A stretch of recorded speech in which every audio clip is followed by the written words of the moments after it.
Primeiramente, bom dia a todos os presentes, aqui em cumprimento na pessoa da senadora Augusta Brito. Agradeço a gentileza do convite dessa comissão e do presidente da CNSEG, Dr. Diogo Oliveira, para participar, para expor um pouco dos pontos do setor de planos de saúde em relação à reforma tributária. Estou aqui falando em nome da CNSEG, da Confederação Nacional das Seguradoras, mas tendo em vista o tópico dessa audiência pública, da questão dos serviços de saúde, minha fala se resumirá aos pleitos do setor de planos de saúde. Antes de iniciar, passo aqui só alguns dados relevantes sobre o setor. Acho que pode passar o slide, por gentileza. Hoje, o setor de planos de saúde privado atende 51,4 milhões de beneficiários na questão da assistência médico-hospitalar. E, além disso, 34,1 milhões de beneficiários na assistência exclusivamente odontológica.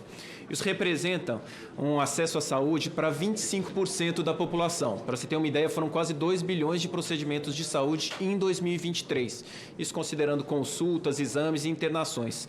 Por que eu trago isso? Porque o setor de planos de saúde é essencial para garantir o direito à saúde à população. Então, quando a gente fala do setor de planos de saúde, temos que ter uma ótica um pouco diferente em relação à reforma tributária. É um setor que auxilia a redução de despesas governamentais. É um setor que auxilia na redução de despesas com o SUS. Então, incentivar o fornecimento de planos de saúde, incentivar a contratação de planos de saúde, significa desonerar o SUS, então reduzir um pouco do custo da máquina pública e transferi-la para a área privada, para que aqueles que possam arcar com o pagamento de serviços de saúde o façam e desonerem um pouco o SUS. Então, eu peço só para termos um pouco essa percepção, quando a gente fala em relação à desoneração dos planos de saúde na reforma tributária, em relação a esse impacto nos custos da administração pública. E falando um pouquinho do histórico e de avanços no tratamento do setor na reforma tributária, eu acho que o setor teve sim o reconhecimento pela Câmara e antes disso até, na própria apresentação do PLP 68, o Executivo foi muito justo ao reconhecer alguns pleitos do setor, dentre os quais, e aqui passando rapidamente, a alíquota uniforme em todo o território nacional reduzida em 60%, então isso vai trazer muito mais simplicidade no tratamento do sistema. A questão do creditamento para os adquirentes de plano de saúde, isso é um ponto que eu vou tratar especificamente, ainda merece uma melhora, mas já teve uma evolução muito grande no que veio pela Câmara. A formação da base de cálculo com a dedução dos custos assistenciais e das despesas de intermediação. Então, esses foram avanços que foram obtidos no trâmite do PLP na Câmara dos Deputados e que a gente pede seja mantido agora também perante o Senado.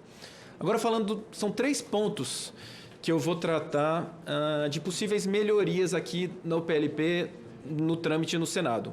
Basicamente, eu vou falar da questão dos créditos de adquirentes, da incidência sobre receitas financeiras e obrigações acessórias. O primeiro ponto é esse do creditamento a contratantes. Eu acho que vale fazer um histórico aqui do que veio no primeira versão do PLP 68, o que foi alterado pela Câmara. O PLP 68 ele traz uma previsão muito interessante da tributação do que são considerados bens de uso e consumo pessoal. E a ideia, um exemplo que o secretário API sempre traz, é, por exemplo, a aquisição de um automóvel. A ideia do IBS e da CBS é sempre tributar na pessoa física. A pessoa física que adquire um bem ou serviço é o efetivo pagador do imposto, o resto se credita. Então, o exemplo que o API sempre dá é, por exemplo, um carro. Uma pessoa física paga o carro, ele vai contribuir, vai pagar o IBS e a CBS, o valor devido do imposto. Quando uma empresa adquire o carro, a empresa se credita. Então, o API sempre explicou que a partir do momento que a empresa fornece um carro para um sócio ou fornece um carro para um funcionário sem tributar isso, a gente estaria fugindo da tributação da pessoa física. E por isso houve essa previsão de tributação de bens de uso e consumo pessoal, que são adquiridos por pessoas jurídicas, mas não seriam pagos pela pessoa física. Houve um equívoco em relação ao PLP 68, que foi corrigido na Câmara, quando incluía planos de saúde nessa previsão de bens de uso e consumo pessoal. Por quê? Porque a partir do momento que você está tributando isso na pessoa física, você está desestimulando a contratação na pessoa jurídica. Se torna um custo que não gera crédito. Então, a Câmara foi muito bem quando corrigiu 2 pontos em relação ao PLP 68. O primeiro, a possibilidade de creditamento de empresas adquirentes de plano de saúde coletivo.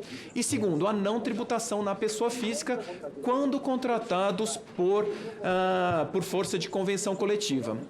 O que a gente sugere em relação ao Senado para aprimorar esse texto? Esse creditamento ele tem que ser um pouco mais amplo, não apenas limitado à contratação por força de convenção coletiva. A gente sugere nessa redação de emenda, que foi inclusive apresentada pelo senador Eduardo Gomes, que sejam excluídos da regra de bens de uso e consumo pessoal os serviços de assistência à saúde quando decorrerem de acordo coletivo de trabalho ou de qualquer outra circunstância que vincule o empregador. Por exemplo, uma decisão judicial, coisa julgada ou algum outro instrumento. Então, não se limitar apenas à convenção coletiva, porque a gente tem até uma desigualdade quando uma empresa, por força de convenção coletiva, contrata plano de saúde e pode se creditar, e a outra empresa que é obrigada por força de um acordo coletivo, contrata esse mesmo plano, mas não teria direito ao crédito. Então, esse ajuste na proposta é relevante também, é uma correção importante.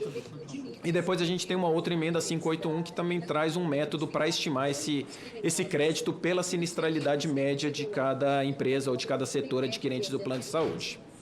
O segundo ponto que nós trazemos como uma proposta de aprimoramento é a questão da base de cálculo.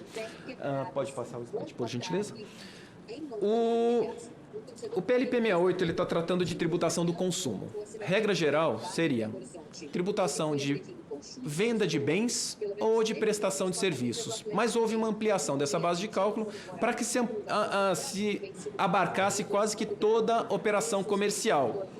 O PLP 68 ele é bem preciso ao excluir as receitas financeiras dessa sujeição ao IBS e à CBS. Isso vem no artigo 7º, excluindo receitas financeiras dessa tributação. Mas há uma ressalva em relação às receitas financeiras que decorrerem de serviços financeiros, o que sequer é o caso de plano de saúde. Então, para plano de saúde, assim como para seguros, para previdência, existe uma previsão de tributação de receitas financeiras.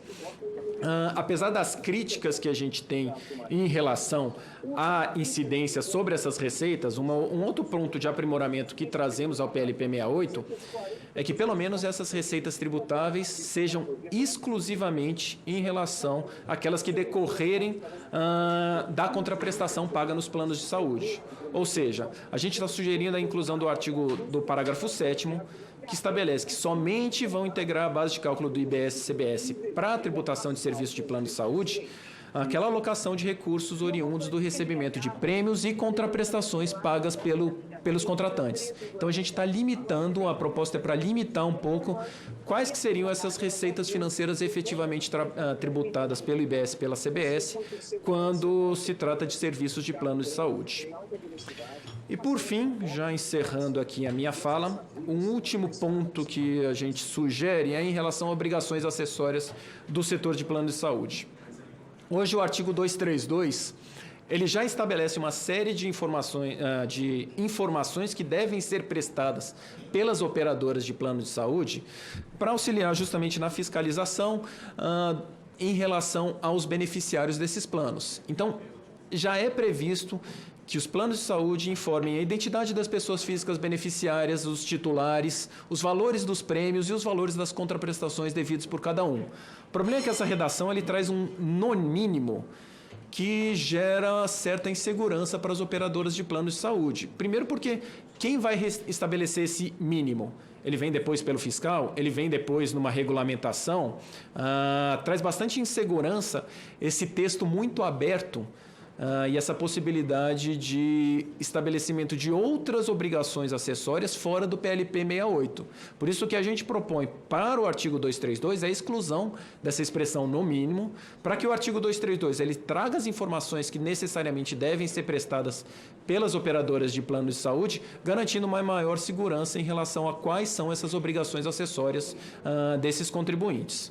Então, são essas as três sugestões bem pontuais que nós fazemos em relação a esse regime específico. Agradeço novamente a gentileza do convite e fico à disposição para qualquer esclarecimento.